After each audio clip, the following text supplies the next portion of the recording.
បាទចិនបដិសេធការចោទប្រកាន់របស់លោកត្រាំជុំវិញការជ្រៀតជ្រែកការបោះឆ្នោតអាមេរិកឆ្នាំ2020បាទចិនគឺបដិសេធចោលបាទព្រោះអីលោកត្រាំបានចោទចិនកាលពីឆ្នាំ2020ថាការបោះឆ្នោតឆ្នាំ2020ហ្នឹងគឺមានការជ្រៀតជ្រែកពីប្រទេសចិនបាទតោះយើងចង់ដឹងព័ត៌មានលម្អិតនឹងតាមដានទាំងអស់គ្នាបាទប្រទេសចិន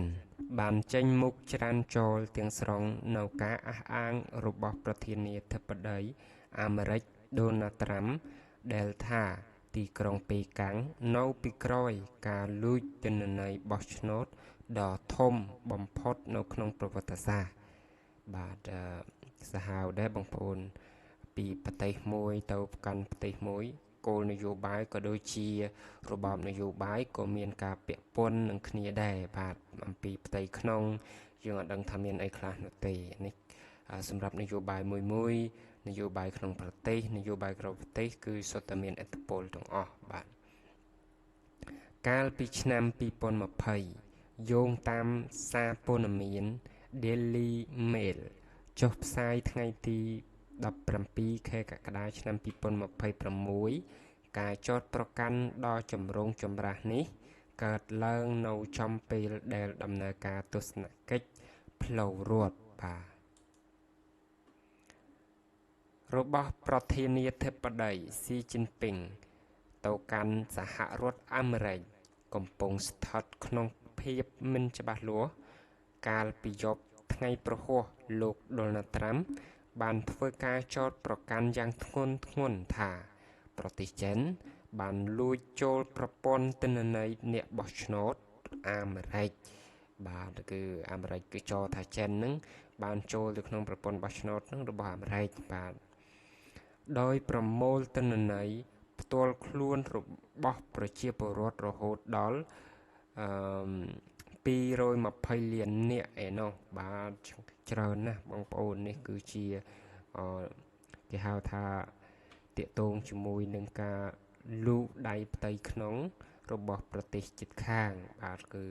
ប្រទេសនីមួយតែងតែចង់បានផលប្រយោជន៍ពីប្រទេសមួយចង់បានផលប្រយោជន៍ទៅប្រទេសមួយរហូតដល់មានប្រទេសខ្លះគឺមានការដាក់អាណានិគមទៅដោយកាលពីខ្មែរយើងធ្លាប់ជាប់អាណានិគមរបស់បារាំងអញ្ចឹងដែរបាទហើយលោកថែមទាំងចោទថាទីភ្នាក់ងារស៊ើបការសម្ងាត់ផ្ទាល់របស់អាមេរិកបានអីយើងនឹងបន្តទៀតបាទរបស់អាមេរិកបានព្យាយាមលាក់បាំងភស្តុតាងទាំងនេះទៀតផងយ៉ាងណាក៏ដោយរហូតមកដល់ពេលនេះមិនទាន់មានភស្តុតាងណាមួយបញ្ជាក់អំពីភាពមិនប្រក្រតីនៅក្នុងការបោះឆ្នោតឆ្នាំ2020នៅឡើយទេបាទរហូតមកដល់ពេលនេះហ្នឹងគឺមានតែការចោទប៉ុន្តែយើងអត់ទាន់មានភស្តុតាងជាក់លាក់ណាមួយនៅឡើយបងប្អូនបាទអ្នកនាំពាក្យក្រសួងការបរទេសចិនបានឆ្លើយតបដោយហៅការចោទប្រកាន់របស់លោកដូណាល់ត្រាំថាជារឿងដែលប្រឌិតឡើងទាំងស្រុងបាទប្រធានាចិនណាបងប្អូនអ្នកនាំពាក្យចិនណាគឺអត់ខ្លាចអាមេរិកទេបងប្អូនគឺចោទប្រកាន់គ្នាទៅមកអញ្ចឹងបាទដោយសារអីដោយសារប្រទេសគេតុល្យភាពនឹងវាប្រហាក់ប្រហែលគ្នាអញ្ចឹងគេអត់ខ្លាចអត់ញញើតទេក្នុងការឆ្លើយឆ្លងគ្នាក្នុងការឆ្លោះប្រកែកគ្នាទៅវិញទៅមកអញ្ចឹងជាដើមបងប្អូនបាទហើយបានសង្កត់ធ្ងន់ថាប្រទេសចិនគ្មានចំណាប់អារម្មណ៍ក្នុងការជ្រៀតជ្រែកកិច្ចផ្ទៃក្នុង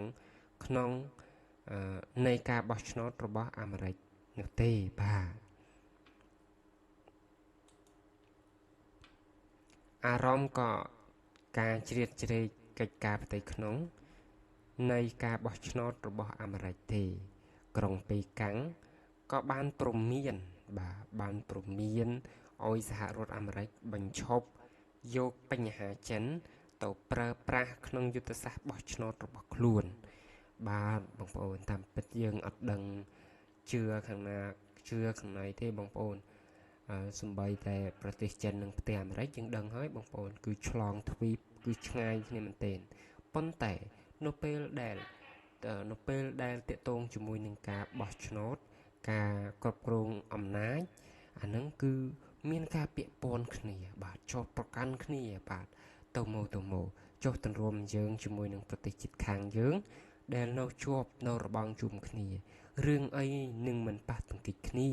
ដូច្នេះហើយមានតែយើងខ្លាំងទេបងប្អូនមានតែយើងខ្លាំងទេយើងអាចការពារខ្លួនឯងបានបាទអាចដើរអាចក្រោកឈរនឹងខ្លួនឯងបានបាទអានេះសំបីតែនៅក្រៅប្រទេសបងប្អូនបាទនៅឆ្ងាយណាទ្វីបអាមេរិកបាទពីអាមេរិកហើយនឹងចិននឹងប៉ុន្តែបងប្អូនមើលហេតុអីបានជាទំនាស់ពាក្យសម្ដីរវាងគ្នានឹងគ្នាបែរជាកើតមានឡើងបាទអានឹងយើងអត់ដឹងពីស៊ីជម្រៅរបស់គោលនយោបាយរបស់ប្រទេសមួយនោះទេអានឹងគឺប្រទេសមហាអំណាចកាលណាប្រទេសធំទំនាស់ធំមែនបងប្អូនទំនាស់ធំមែនបាទអ្វីត្បិតមានភាពតានតឹងបែបនេះក្តីអ្នកនាំពាក្យសេតវិមានអ្នកស្រី Caroline Leavitt បានប្រាប់ទៅកាន់សារព័ត៌មាន NBC News ថាដំណើរទស្សនកិច្ចរបស់លោកស៊ីជីនពីងនៅតែដំណើរការតាមការគ្រោងទុកដដែលបាទទោះបីជាមានការចោទប្រកាន់ម៉េចក៏ដំណើរការរបស់លោកជីស៊ីនពីងបាទទស្សនកិច្ចនឹងគឺនៅតែបន្តដំណើរការដដែលគឺអត់ឈប់ទេបងប្អូនបាទគឺប្រទេសគេមហាអំណាចគេធ្វើអ្វីមួយគឺគេតែងតែគិតគូរនិងច្បាស់លាស់នឹងឯងបាទបងប្អូនបាទ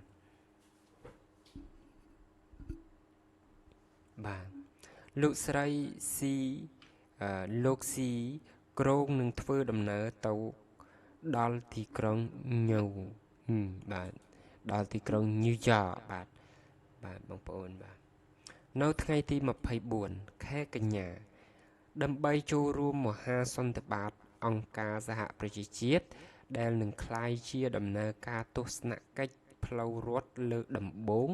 របស់មេដឹកនាំចិនទៅកាន់សហរដ្ឋអាមេរិកក្នុងរយៈពេលជាង1ទសវត្សរ៍ចុងក្រោយនេះកិច្ចប្រជុំកំពូលរវាងលោកត្រាំនិងលោកស៊ីជីនពីងត្រូវបានគេរំពឹងថានឹងពិភាក្សាលើបញ្ហាចំនួនពាណិជ្ជកម្មនិងបច្ចេកវិទ្យារវាងមហាអំណាចសេដ្ឋកិច្ចទាំងពីរបាទចំនួននេះគឺចំនួន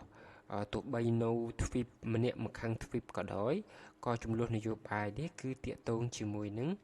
ពាណិជ្ជកម្មបងប្អូនគឺតាក់ទងនឹងពាណិជ្ជកម្មរវាងអាមេរិកហើយនិងចិនទើបឲ្យមានការប៉ះសម្ដីគ្នាទៅវិញទៅមកបាទហើយប្រទេសទាំងពីរនេះគឺมันអាច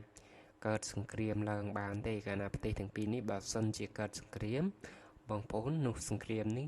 គឺសង្គ្រាមអបទ្វីបបាទសង្គ្រាមទ្វីបអញ្ចឹងអាចទ្វីបណាទ្វីបណីអញ្ចឹងអាចអាលីទ្វីបមួយអញ្ចឹងទៅហើយប្រទេសពីរនេះគឺมันត្រូវទៅតបបាទมันឲ្យមានសង្គ្រាមហ្នឹងកើតឡើងទេបងប្អូនយ៉ាងណាមិញអ្នកវិភាគមួយចំនួនយល់ថាការដែលលោកត្រាំលើកយកបញ្ហាបោះឆ្នោតចាស់មកនិយាយឡើងវិញនៅពេលនេះគឺជាយុទ្ធសាស្ត្រមុនការបោះឆ្នោតពាក្យកណ្ដាលអាណត្តិបាទនឹងឯកិត្តគឺការលើកឡើងអំពីការបោះឆ្នោតចាស់ហ្នឹងលោកត្រាំលើកឡើងហ្នឹងដោយសារអីដោយសារគាត់ចិត្តបោះឆ្នោតទៀតហើយអាហ្នឹងនៅអាមេរិកគេចាប់ផ្ដើមរៀបចំបោះឆ្នោតពាក់កណ្ដាលអាណត្តិបាទបងប្អូនអញ្ចឹងហើយដើម្បីការពារអំណាចអាមេរិកលោកដូណាល់ត្រាំតែងតែបាទរោនៅបញ្ហាណាមួយដែលអាចឲ្យលោកអាចបន្តជាប់ឆ្នោតទៀតបាននឹងឯងបាទដែលនឹងមកដល់ក្នុងពេលឆាប់បាទចំណែកខាងគណៈបកប្រជាធិបតេយ្យវិញបានចោទប្រកាន់លោកត្រាំថាកំពុងព្យាយាមបង្កើតលេសទុជាមុនដើម្បីបង្កើនការសង្ស័យលើលទ្ធផលបោះឆ្នោតដែលលោកមិនពេញចិត្តបាទកាលណាតែគាត់មិនពេញចិត្តហើយលោកត្រាំអត់ពេញចិត្តហើយគាត់តែងតែរកមធ្យោបាយដើម្បីតបស្កាត់និងតបអំណាចរបស់គាត់បាទ បាទបងប្អូនសម្រាប់ព័ត៌មានថ្ងៃនេះក៏សូមបញ្ចប់តែប៉ុណ្ណេះសូមអរគុណបងប្អូនកុំភ្លេចជួយចុច Subscribe ម្នាក់មួយផងបាទសូមអរគុណសូមជម្រាបលាបាទ